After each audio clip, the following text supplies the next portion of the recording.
Welcome. Another week, regular week. Thank goodness. You're all right, John. Potentially a dry week later on. It's, seems welcome after the last 4 or 5 weeks that Mother Nature has blessed us with this wonderful rain. Anytime you live in Texas, you never complain about rain. So no complaints on our end. I remember back in the summer where there's 40-something days without a drop. So you take it, you appreciate it, and cherish it if you're not playing football. But other than that, it's awfully good to be around. But, just quick on the other night, what we anticipated, tough football game against a good football team. They're playing a good football team also. And, the way the situation came down is just who was going to make a play, late, because it turned into definitely, kind of a slugfest to where, one play probably could determine the game, and that's essentially what happened. So we've addressed that with our players yesterday. We're moving forward. We have a great opponent coming in, University of Texas. It's glad to be back home. Need a very lively and energetic stadium Saturday at 11 a.m. to help our seniors finish out. And my whole theme this week, it's all about our senior class and letting those guys, paying those guys back for what they've done for this university from a local, regional, and national standpoint. When you look back to the guys that have been here 5 years, they've seen Baylor win a Heisman Trophy with RG3 in 2011. They've been involved with 2 Big 12 championships, and they potentially have the opportunity to be 4 out of 5 multiple win seasons. So and play in potentially, New Year's 6 games. So it's a big deal. And, I feel a lot of indebtedness to them, and certainly want to do whatever we can do to send them out with a victory this Saturday. John Warner, Waco Trib. I guess it's not been decided yet, at least I hadn't heard, whether Hurd or Swoops is going to start. Can you talk a little bit maybe about both those guys? They're both real good. I actually heard that Swoops was potentially going to be the starter. They're both very good athletes. It's a very good football team. if you look down Oklahoma's WL column, and when you get to the L, you'll see who that came against. So they're very, very capable, very talented as a team, and then those 2 guys in particular, bring a couple of different things to the table. But athleticism is high on the list with both of them. Playmaking ability is high on the list, and experience in Swoop's case. He's been an off and on starter for 2 years, and Hurd has probably started. I would guess 8 of their games this year, maybe 9. So, 2 very, very good quarterbacks. Jerry Hill, Baylor Bear Insider. You talked about the seniors, 4 of them starting on your offensive line and have been together now for a couple of years. How important has that been, and how key were they in winning the Big 12 championships, I guess? Well, it's always, key to have guys that have cohesiveness with them and understand each other. And, we actually had a couple breakdowns the other night, which was a little unusual, for us up front in some critical situations. But, overall, through the years, a lot of those guys have been 3- and 4-year starters. Spencer is, he may have more starts than anybody on the team. Honestly, I don't know. I know he's been playing a lot for the last 4 years. Broxton moved in, has been a 2-year, off and on 2-year starter. Muir's same way. And then Pat's, off and on 2-year starters. Those guys have been around. Dez has played a bunch of games for us, started a bunch. So they've all contributed and, like I said, helped us get to this point. Now, we're at a point where we can finish really strongly, and that's what we're going to do. Bryce Cherry, Waco Trib. Art, last 3 games, you guys have had 11 turnovers. I know you talked about the weather being really bad, and obviously that's played a part. Is there extra ball security drills that you can do in practice, or a way to focus on that? Oh, there's all kinds of things you can do. Now, whether that translates into a football game is a different story. It's hard to simulate game-like activities in practice. If you've ever watched the practice and then watched the game. They're entirely different. When you come from the standpoint of the physicality in a game as opposed to practice. So that's there's all just like everybody in America, everybody does drills, but like I say, when the lights are on, the opponent's determined, then that's when you test yourself. And some are self-inflicted and some are caused by the opponents making plays. I mean, there's a bunch of good guys out there playing the game at a high rate of speed, but that has been a cause for what's happened here over the last 2 or 3 weeks, because we've been really clean for probably a 2.5-year period up to the last really 4 games, because K-State we were 0 turnovers. Chuck Carlton, Hi, Dallas Chuck. Morning News. Art, if you win this game based on Big 12 tiebreaker rules, you finish second, is what the conference is saying. And if Oklahoma goes to the playoff like most people are expecting, that means that you would get a bid to the Sugar Bowl. What kind of, I guess, carrot is that for your team out there to have a chance at something like that?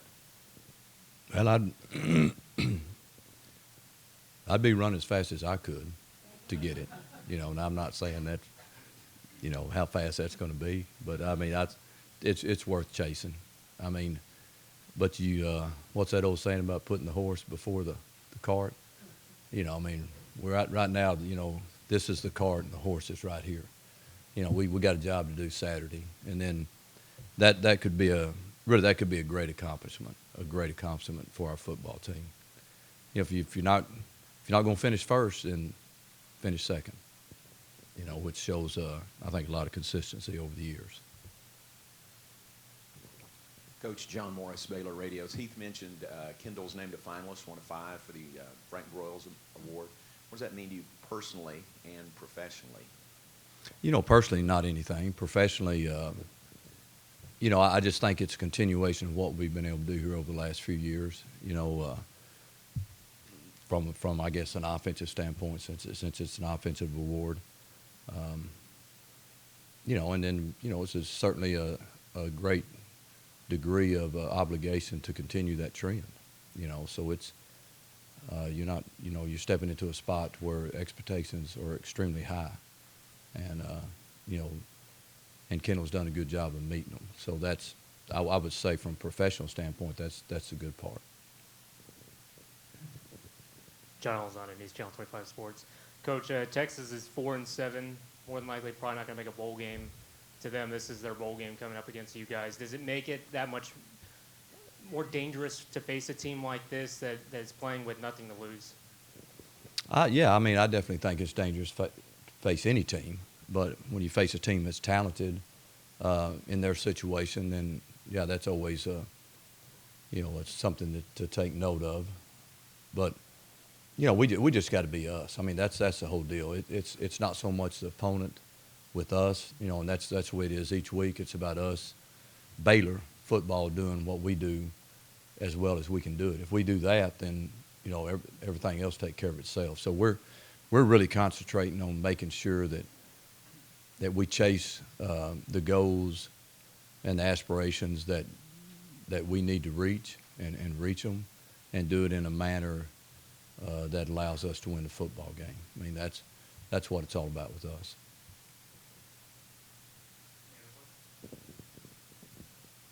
Art, you talked about this week being about the seniors. Is it on them, too, to help this team kind of bounce back from what happened Friday? Is it key for them to kind of get the team up? I mean, I don't think on them. I mean, I understand what you're saying, Jerry. It's on me, and it's on us to help them is the way I look at it. It's not on them to start the car and drive it. It's on us to get it going, get it warm, and open the door for them and say, come on. We appreciate what you've done for us. We're going to take care of you. And so that's kind of the way I look at it. It's if there's a back, they're on ours. Senator Golden, Austin American Statesman. Art, what were your conversations like with your leaders, and how do you get over such a tough loss in such a short turnaround? Conversations with what, I'm sorry? team. It was good. Like I said, we talked about it yesterday. They are all, of course, frustrated, disappointed, but alive. And that's the main thing. I mean, if you're alive, then you can have hope, you can have goals, and you can have purpose. And so that's where we are. And we've got a bunch of that in front of us. I mean, this. We can have a tremendously fulfilling season, taking care of business at hand. And that's the main thing we talked about, Cedric, is just, let's handle what we can handle, what's in front of us. We can't change what's behind us, but we have a chance to make a difference in what's in front of us. So let's take care of what's in front of us. And the only way to do that is to let the past go. And I've always had a saying, the past is last. Don't talk to me about, the good win in 2011, because what bearings that have on us today? Let's talk about what we're going to do today that's going to help us to be better tomorrow. And that's the way that we've always approached it. Art, do you or Kendall have to maybe spend a little extra time with Chris? Obviously, the elements played havoc with the passing game for both teams and that. Mm-hmm. But after a game like that and a young quarterback, do you have to, maybe talk him through it a little bit? We do, quite honestly. And the good thing about and the bad thing about the other night, it's the first time we've had a chance to get Chris on tape, in an entire game situation, and have a chance to let him evaluate himself and us to evaluate him and to talk about, cause and effect, so to speak. So that part of it allows us to coach him, because you can't, it's different coaching somebody in practice than it is in game situations. And so we had a good game situation for him, the elements may not have been what he wanted or what we wanted, but they were what they were, and so we coached off of it. And very productive yesterday. I fully expect a lot of growth. It's kind of like your first game to your second game, starting in the season. Most improvement comes from game 1 to game 2. In our minds, this is his game 2. So we're excited about his journey. We really are. We have a lot of faith and belief in Chris, a bunch.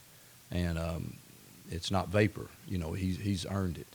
And so we're excited about, where he can take us this Saturday and where we can help him get to.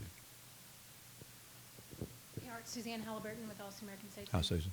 On top of what Suzanne. Chuck, that's okay. On top of what Chuck asked, how was Chris's mood Friday night? How well did he take what happened? And then what is it like, say, today? That's an interesting question, and and it's a very insightful question, quite honestly, especially at that position. Because the quarterback position it's like none other. You have to have a special DNA there, and you got to be able to handle constructive criticism and unconstructive, quite honestly, criticism at that position. So you don't get excited about the praise, and you try to learn from the criticism, and the thing that helps Chris is that he has a very calm demeanor about him.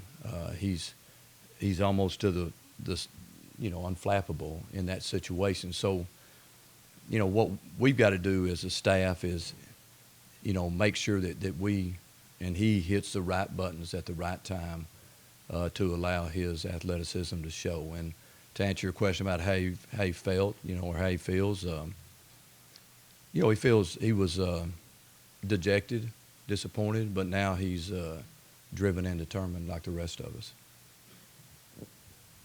Sean Giggy, News 10 Sports. Coach, you talked about letting the past go and forgetting about that.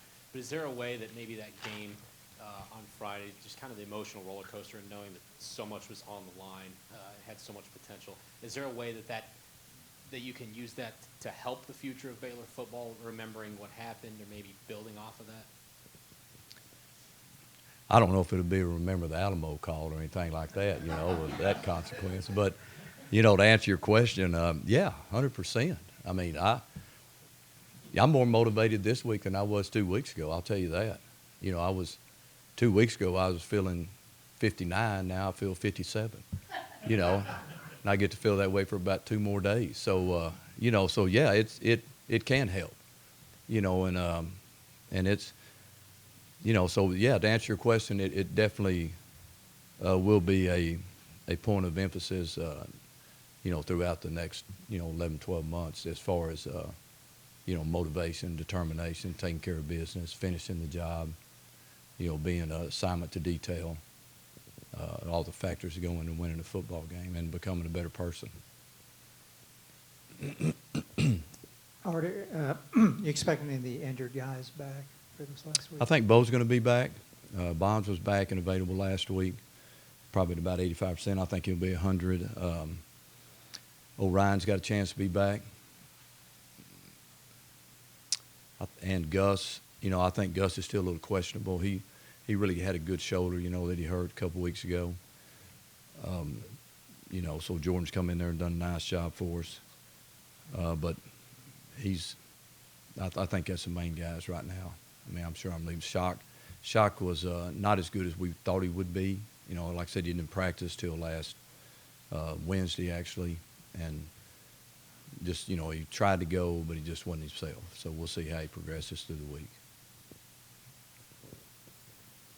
Art, for the longest while, before you got here, Baylor had struggled against Texas like a lot of teams in the Big 12. You've won 4 out of 5 now. You're going for 5, 6. What does it say about your program and kind of that stretch against, the University of Texas, flagship school, all that kind of stuff, and what, progress you've made there? Yeah, I mean, really, Chuck, we don't look at it from that standpoint. I mean, we really don't. We know everything's cyclical. We just try to, win each week. I mean, regardless who the opponent is. I mean, because if you get caught up into making something professional, personal, you spend all your time, either getting unhappy or happy, and that's, you can get that without making it personal. So, no, we're just trying. Honestly, we're trying to win 10 games, go to a good bowl game. That's our main objective, and they just happened to be the opponent this week, and we didn't set the schedule up. Somebody else did, and said we're playing them late. I mean, that's played them 4th game last year, so that's just the way it's set up. Thank you all very much.